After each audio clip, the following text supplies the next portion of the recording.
Bhandasur, born from the ashes of Kamadeva when he was burnt by the fire of Bhagwan Shiva's third eye, emerged as a powerful Daitya king. From his very birth, he undertook severe penance and worshipped Bhagwan by reciting the Shatarudriya mantra. Pleased with his devotion, Bhagwan granted him extraordinary boons, divine weapons, and celestial missiles. Amongst these boons was a fearsome power.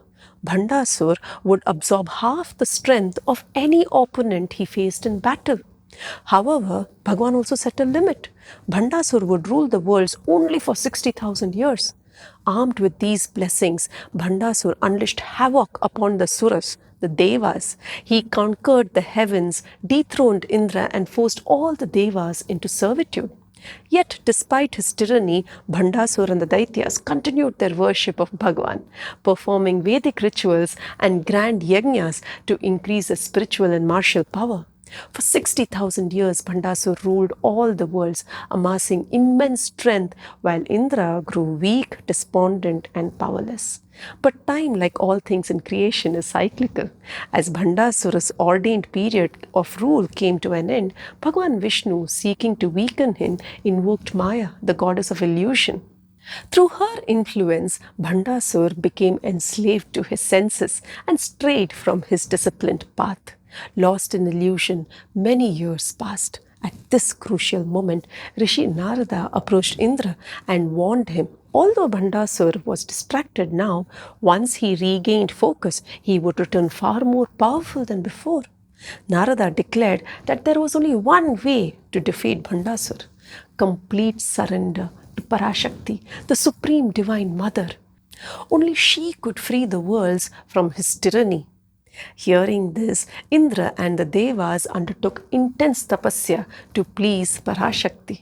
Meanwhile, Shukracharya, the guru of the Daityas, warned Bhandasur of his decline and urged him to act swiftly, for the devas were gathering great power through penance. Heeding his guru's counsel, Bhandasur marched towards the Himalayas to disrupt their tapasya. When Bhandasur arrived, Parashakti herself put up a barrier, a divine barrier, preventing him from reaching the devas. Time and again, Bhandasura shattered the barrier with his might, yet each time it reformed stronger than before. Frustrated and enraged, he withdrew to his capital. At last, Indra and the devas reached the pinnacle of their tapasya. Parashakti herself appeared before them in her resplendent form.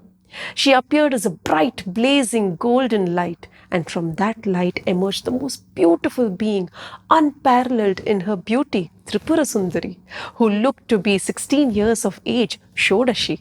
Seated on the Sri Chakra Ratha, she looked gentle and loving with a compassionate gaze, wearing red clothes and decked in precious jewels, and having a crescent moon on her forehead. She had 4 arms, each one holding a pasha, ankusha, sugarcane bow, and 5 flower arrows.